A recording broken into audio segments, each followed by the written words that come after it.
The whole launch of the S25 series, especially the S25 Ultra, is the perfect reminder for smartphone manufacturers that if you F around, you're gonna find out. Because with the S25 Ultra, Samsung did in fact F around, and consequently, and with much fanfare, they did find out, both for choices good and questionable. A lot of criticism has been leveled Samsung's way because of a relative lack of changes and resulting unexcitement for the whole S25 series, and this very much extends to the S25 Ultra. Now, feel free to call me boring, but I don't think the lack of changes is necessarily a bad thing, because what it implies is that the previous generation, the Galaxy S25 Ultra, was pretty damn good to begin with. This is all reflected in the design, because while we received much needed rounded corners on the frame, which means much better ergonomics in the hand, plus a slightly bigger 6.9-inch display thanks to slimmer bezels and an overall thinner and lighter build, the overall design language for the S25 Ultra remains pretty consistent with what we've seen with the previous 4 generations of the Galaxy Ultra lineup. But that's enough talk about the design, because apart from the fact that the back of this phone collects fingerprints like it's nobody's business, I'm frankly obsessed with how this phone both looks and feels, and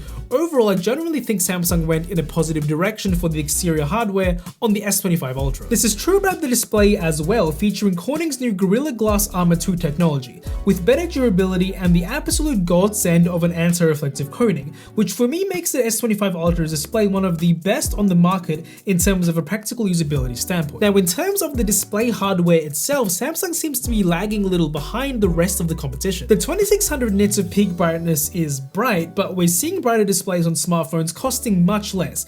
And not to mention that the S25 Ultra actually has an 8-bit display compared to basically every other high-end flagship smartphone having 10-bit displays as standard, which are capable of displaying a larger and more accurate spectrum of colors, which is important for reducing display artifacts like banding. To be fair, I haven't come across any issues as a direct result of the lower bitrate on this display itself, but it leaves a little to be desired when this phone costs $1,300 at retail, when other smartphones ask for far less while delivering technically and practically superior specs. After all, this is meant to be the S25 Ultra, right? Now, thankfully, the performance of this phone is undoubtedly deserving of the Ultra title. The entire S25 series is running the Snapdragon 8 Elite 4 Galaxy chipset, which is incredibly powerful, remarkably efficient, and runs relatively cool thanks to a larger vapor chamber cooling system in the Ultra. This phone never feels sluggish while doing literally anything, and the battery lasts all day and potentially then some with its 5000 mAh cell. But the lack of a silicon carbon battery cell in this very high-end S25 Ultra, which would have allowed for much higher capacities and a much smaller footprint, potentially leading to even class-leading battery life, is one of those really strange omissions that makes me question what Samsung truly means by Ultra in 2025. Alright, enough messing around, let's just get into how bizarre of a choice it was by Samsung to almost completely new to the S Pen, which by the way is one of the reasons to pick this S25 Ultra over basically any other flagship phone in the first place. Since the late 2010s, Samsung phones which featured their built-in S Pen stylus had Bluetooth capabilities baked in as part of the whole S Pen experience. Now, having a built-in stylus in your smartphone is objectively a useful feature to have, regardless of whether you use it just a couple of times or all the time. Fun fact, I'm actually quite visually impaired and I find myself using the S Pen as a digital magnifying glass of sorts. This allows me to quickly enlarge basically anything on the display by just hovering the S Pen over what I want to see better. But something I also used to use with the S Pen on previous Galaxy Ultra devices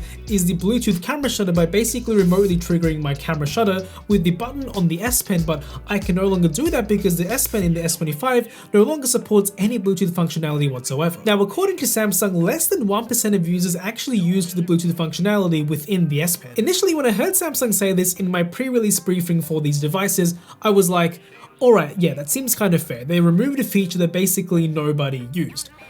But then almost immediately I came to my senses and realized that that is in fact kind of a BS excuse. Most features in Samsung's Ultra devices are ones that hardly anyone uses in their day-to-day. For example, with the S25 Ultra, Samsung introduced the ability to record log video in the native camera app. This is unequivocally an awesome feature, and it's an incredibly powerful tool for any type of video-centric creator to increase the dynamic range and overall fidelity and post-processing capabilities of footage captured on their smartphone. But hardly anyone is actually going to use this feature, but that's not actually a bad thing in the slightest. It's one of the biggest reasons to get a Galaxy Ultra smartphone over any other premium flagship smartphone, and it's a reason why millions of consumers are willing to pay so much for what is essentially the Swiss Army knife of smartphones. So when Samsung does stuff like this, when they F around with the formula which makes the Ultra, it just leaves me, and evidently a lot of you, feeling dismayed. This exact line of reasoning which Samsung used to remove the Bluetooth functionality of the S Pen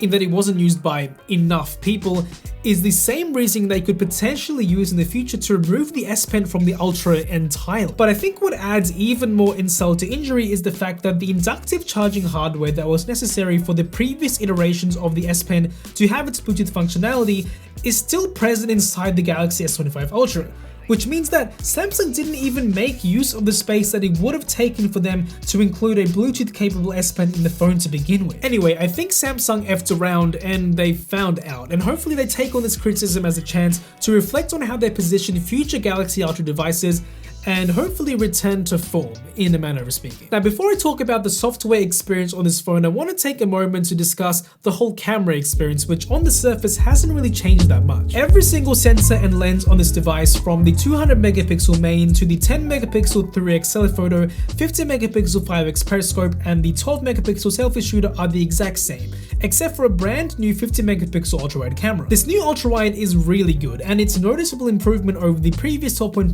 megapixel ultra-wide we had on the S24 Ultra. I'm really liking the true-to-life representations of color and contrast we're seeing throughout these photos, and this extends throughout most of the zoom range. I'm especially a fan of how Samsung represents skin tones and the overall rendition of human subjects, especially in portrait mode photos. Videos also tend to come out cleaner and with better noise control in low light situations, and the redesigned camera app in One UI 7 makes switching through the settings a pleasantly efficient experience. So while the camera hardware itself hasn't changed that much with this generation, the combination of the Snapdragon 8 Elite chipset and better processing on Samsung's end is really making me consider the S25 Ultra as one of the most reliable camera shooting experiences on any smartphone. Now, speaking about One UI 7, this is quickly becoming one of my all-time favorite software skins on basically any Android phone. For all the hardware idiosyncrasies of the S25 Ultra, it seems like the software experience is really carrying this whole release cycle for Samsung. But something extremely important to note is that you don't actually need the latest and greatest hardware from Samsung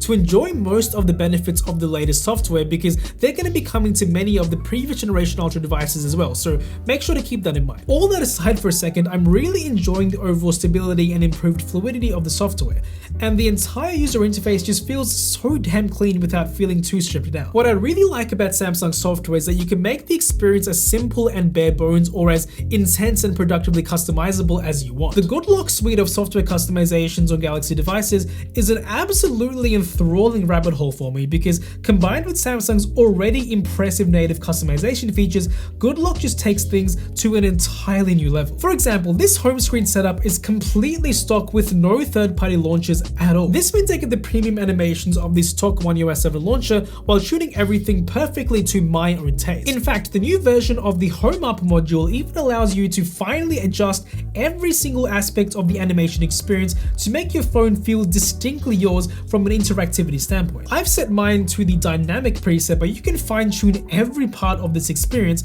to make gesture navigation exactly how you like it. This is about as ultra as it gets, and I for one am really glad that Samsung isn't messing with this perfect aspect of the Ultra smartphone formula. In terms of Galaxy AI, the suite of features is broad and ever expanding, but I don't really use much of it all the time. Most of the Galaxy AI features that I tend to use are actually within the Gallery app. Samsung's AI editing suite is almost second to none, and the new Best Face feature is quite a useful one in group photo scenarios, which comes in handy when you're taking motion photos on the S25 Ultra. Many of these features we've seen before, but I really enjoy Samsung's implementation, and I guess the great part about this is that many of these features aren't actually S25 exclusive. However, a not so little caveat to this whole Galaxy AI discussion is that these features are only going to be free until the end of 2025. Samsung has not made any comment on any potential pricing structure going forward after this free period ends, And honestly, I don't think Samsung even knows themselves what this pricing structure is going to be, if there is going to be one at all. Because the future of Galaxy AI availability, at least in its unpaid form, is a big fat question mark. Alright, so that basically sums up my thoughts on the S25 Ultra. As much as I've ranted on certain aspects of this device, I'm still left feeling overall positive because